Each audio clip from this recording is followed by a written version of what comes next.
அச்சடிச்ச சோறு அவனுக்கு குழம்பு இன்னையோட முடிஞ்சு போச்சு. இனிமே சோத்துக்கு என்ன பண்றது? திமுக செய்த மாபெரும் தவறுகளை, அதாவது இன்னையிலிருந்து நானும் என் பசங்களும் திருட்டு தொழிலை நிப்பாட்டுறதுன்னு முடிவுக்கு வந்துட்டோம்.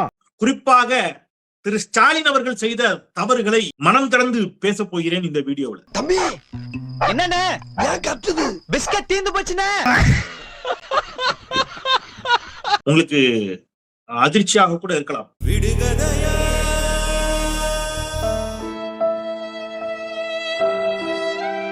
ஆனாலும் சில உண்மைகளை நாம உடைத்து இந்த வீடியோவில் பேசிடலாம் அப்படிங்கிறதுக்காக. முதுகுல குத்திட்டில்ல? இல்ல முதுகுல குத்திட்டு இல்ல. இனி நிச்சயமாக விஜய் தான் சார் எல்லாம் அப்படின்னு சொல்றாங்க இல்லையா? இனி தாவேகா தான், தாவேகாவை அசைக்க முடியாது அப்படிங்கிறாங்க. அது உண்மையா அப்படின்னு கேட்டா அது கிட்டத்தட்ட உண்மைதான். யாரா பேசுறா அப்படி? அதான் ஊரே பேசுறேன். ஊருக்குள்ள யாரா பேசுறா? அட நானே பேசுறேனே. நீங்கள் ஏற்றுக்கொள்ளாவிட்டாலும் நம்பாவிட்டாலும் கசப்பாக இருந்தாலும் இனி விஜய் தான். அதை நாம் ஒத்துக்கொண்டுதான் ஆக வேண்டும். விஜய் வீட்டு விட்டு வெளியே வா.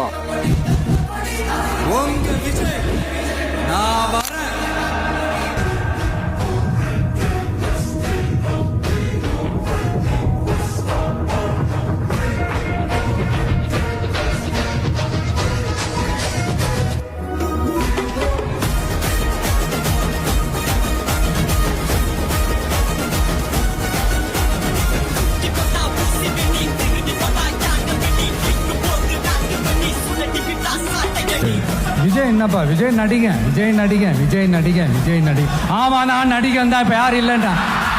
My dear sir, my dear uncle, already decide பண்ணியாச்சு. டிஃபரெண்டா இருக்க மக்களே, நல்லதே நடக்கும். ஐயா ராசா செல்லங்களா,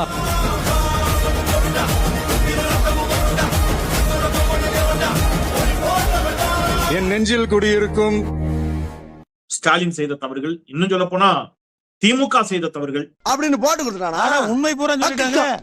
கலைஞர் அவர்களே சில தவறுகளை செய்திருக்கிறார். இதெல்லாம் தான் இன்னைக்கு திமுகவினுடைய இந்த நிலைக்கு காரணம் என்று நான் நினைக்கிறேன். காலங்காத்தால உனக்கு குறவழி வரைக்கும் சோத்த போட்டு வண்டியில ஏத்திட்டு வந்ததுக்கு உன்னால என்ன பண்ண முடியுமோ அதை பண்ணிட்டேன். ஒரு எம்ஜிஆரை போல விஜய் இனி இருக்கிற காலம் வரைக்கும், அவர் உயிருள்ள வரை அவர் தான் தமிழ்நாட்டின் முதலமைச்சரா அப்படின்னு கேட்டீங்கன்னா அதை நோக்கித்தான் தமிழ்நாடு அரசியல் களம் நகருகிறதோ அப்படிங்கிற சந்தேகம் எனக்கும் வருகிறது. உனக்கு பெரிய எதிர்காலம் இருக்கு. உங்களுக்கு எனக்கு நீ டவுட் தான்பா, டவுட் தான். என்ன சார் நீங்களே எப்படி பேசுறீங்க அப்படின்னு கேட்டா, ஓவரா குலைக்கிற ஆள் பார்த்து குலைக்க சொல்லிட்டு நான் வயிறு எறிஞ்சு கேட்கிறேன், சீரியஸா கேட்கிறேன். ஸ்டாலின் என்ன செஞ்சாரு? சாம்பார் ஆப்பு எனக்கு என்ன சார் நீங்க விவரம் இல்லாம 5 வருஷம் ஆட்சியை பண்ணிவிட்டு அப்புறம் மக்கள் தோக்கடிச்சிட்டாங்கன்னா தோக்கடிக்கதான் செய்வான். நான் இருக்கக்கூடிய காக்கூக்கா கட்சியில் சரியான பாதுகாப்பு இல்லாத காரணத்தினால் அண்ணனுக்கும் இரும்பு கோட்டையாகிய ஈக்குக்கா கட்சியிலே இணையலாம் என்று முடிவு செய்து விட்டு நீங்க விவரம் இல்லாம இதெல்லாம் பண்ணிவிட்டு மக்கள் எப்படி தோற்கடிக்கதான் செய்வான். இனியாவது திருந்துங்க. கட்சி மாறுவதால் என்னை கோலை என்றோ பச்சொல்லி என்றோ எண்ணி விடாதீர்கள். இருக்கின்ற கட்சியிலே இருக்கின்ற மேடையிலேயே இங்கிருந்து இன்னொரு கட்சிக்கு தாவும் தைரியமும் தன்னம்பிக்கையும் இந்தியாவிலே எனக்கு ஒருவனுக்குத்தான் இருக்கென்று கூறிக்கொண்டு இங்கிருந்து விடைபெறுகிறேன். நான் அப்படி இருந்தேன், இப்படி இருந்தேன், நான் நேர்மையாகத்தான் இருந்தேன். யாரு கேட்டா உங்ககிட்ட நேர்மையா? யாரு கேட்டா? அதெல்லாம் போட்டானா என்ன எல்லாம் புள்ளப்பாய் போச்சா? ஜெர்க்கே இல்லாம இருக்கா? யார் உங்ககிட்ட? நான் 11.19 விழுக்காடாக தமிழ்நாட்டின் பொருளாதாரத்தை உயர்த்தி விட்டேன். ஸ்டாலின் நீங்க உயர்த்தாம போங்க. திமுக என்ன செஞ்சது சொல்லுங்க? திமுக என்ன சார் செஞ்சது? சாதி ஒழிக்க திமுக என்ன சார் செஞ்சது சொல்லுங்க சார். இந்த 4 உசுர் மேட்டரை சொல்லி ரொம்ப நாளா கொத்தடிமையா வச்சிருந்தமே, தெரிஞ்சிருக்குமோ? ஸ்டாலின் அவர்களே, நீங்கள் செய்த தவறுகளை இனியாவது திருத்திக் கொள்ளுங்கள். வரலாற்றில் நீங்கள் செய்த தவறுகளை மாற்றிக் கொள்ளுங்கள். இப்படி எல்லாம் இருக்காதீங்க. புரியுது. புரிஞ்சுக்க, தெரிஞ்சுக்க, கரெக்டா இருந்துக்க. கரெக்டா இருந்தா புரட்டா கரெக்டா. இன்னைக்கு கோட்டு சூட்டு போட்டு முதல்வர் சிஎம் சார் உட்கார்ந்துருக்காருல, அது டாக்டர் கலைஞர் தண்டவாளத்துல தலை வச்சு படுத்ததாலதான். தண்டவாளத்துல தலை வச்சு படுத்து சொல்லிட்டு இருக்கான். அவன் படுத்தது 4வது பிளாட்ஃபார்ம், ட்ரெயின் வந்தது 2வது பிளாட்ஃபார்ம்.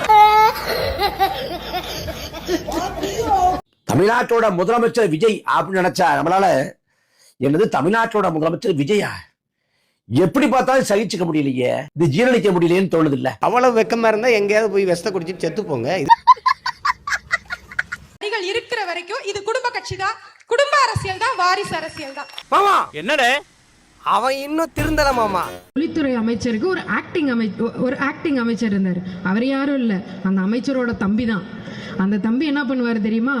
ஒவ்வொரு டெண்டருக்கும் ஒவ்வொரு இன்வெஸ்ட்மெண்ட்டுக்கும் ஒரு இது கொடுங்க அது கொடுங்க.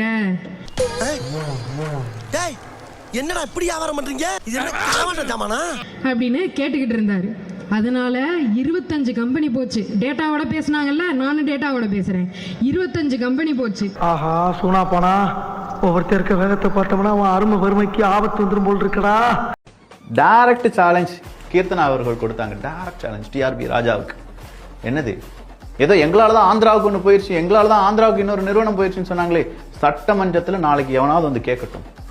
அதுக்கான பதில் எந்த நேரத்துல எந்த தருணத்துல தமிழ்நாட்டை விட்டு ஆந்திராவுக்கு இந்த முதலீடு போனது அப்படிங்கறத நான் சொல்ல கடமைப்பட்டிருக்கிறேன். எத்தனை 2 லட்சம் ஜாப் போச்சு. நம்ம தமிழ்நாட்டு மக்களோட 2 லட்சம் ஜாப் போச்சு. எத்தனை கோடி இன்வெஸ்ட்மெண்ட் தெரியுமா? எவ்வளவு போச்சு தெரியுமா? 3.3 லட்சம் கோடி இன்வெஸ்ட்மெண்ட்டை அவங்க கேட்ட அந்த கரப்ஷன்னால, அவங்க கேட்ட அந்த காசுனால எப்பா தமிழ்நாடு வேணாலும் ஓடி போனாங்க. எல்லா இடத்துலயும் நான் எக்ஸ்பிளைன் பண்றதுக்கு பதிலா உண்மையா திமுக காரனுக்கு ஏதோ ஒரு அச்சம் இருக்குல்ல. என்ன அச்சம்? ஐயோ நம்முடைய முதலீடு எல்லாமே ஆந்திராவுக்கு போகுதே, இங்க இருக்கக்கூடிய ரீல்ஸ் அமைச்சர்கள் எதுவுமே செய்ய மாட்டாங்களா? மேயர் பிரியா அவர்கள் கூட சொன்னாங்களே, ஐயோ அவங்க சரியில்லைங்க அப்படின்னு சொன்னாங்கல்ல. அப்போ நேரா சட்டமன்றத்தில் அந்த கேள்வியை கேட்கட்டும். அப்ப இந்த 25 கம்பெனிக்கு பதில் சொல்ல சொல்லுங்க. இத்தனை இளைஞர்களுக்கு வேலை போயிருக்கு. 2 லட்சம் இளைஞர்களுக்கு வேலை போயிருக்கு. அதுக்கு பதில் சொல்ல சொல்லுங்க. 30 நாள்ல வந்த என்னைய கேள்வி கேட்கறீங்களே, இதுக்கு யார் பதில் சொல்லுவா? அதற்கான பதிலை நான் சொல்லும் போது இந்த உலகம் முழுவதும் அந்த பதில் என்ன மாதிரியான எதிர்வினையை திமுக உருவாக்கும் அப்படிங்கறத கீர்த்தனா அவர்கள் சொல்லியிருக்காங்க. அமைச்சர் கீர்த்தனா அவர்களுடைய இந்த பேட்டிக்கும் பிறகு திமுக காரங்க கணக்கு கேட்பாங்க. கேட்கட்டுமே. உண்மையிலேயே நம்மள என்ன சொன்னாங்க? தாவேகா வந்ததுனால ஆந்திராவுக்கு போயிடுச்சுன்னு சொன்னாங்கல்ல. சட்டமன்றத்தில் அதை பத்தி கேள்வி கேட்கணுமா வேண்டாமா? நீங்க என்ன நினைக்கிறீங்க? கேட்பாங்கன்னு தானே நினைக்கிறீங்க? நானும் அப்படிதாங்க நினைக்கிறேன். திமுக கேட்க வேண்டும், தாவேகா அதற்கான பதிலை சொல்ல வேண்டும். உதயனா தம்பினானா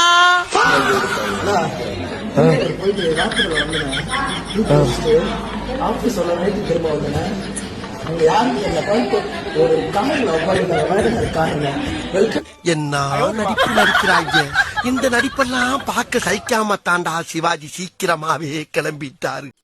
இந்த வீடியோ பிடித்து இருந்தால் சேனலை சப்ஸ்கிரைப் செய்யவும், ஏதாவது குறைகள் இருந்தால் கமெண்டில் போடவும், அப்புறம் பறக்காமலே போட்டிருந்த வரட்டாமாம் வீடுறதே வரண்டா Chinnasamy. Hey guys, this is your editor. Video பிடிச்சிருக்குன்னு நினைக்கிறேன். ஸோ பிடிச்சிருந்தா ஒரு லைக் பண்ணிடுங்க. அண்ட் கமெண்ட் செக்ஷன்ல ஒரு ஹார்ட்டிங் அல்லது ஒரு ஸ்மைல் தெரிக்க விடுங்க பார்ப்போம்.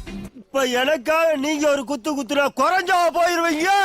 சரி பாசக்கரப்ப ஒரே ஒரு குத்த குத்தி விட்டு போவோம். வாடாங்க.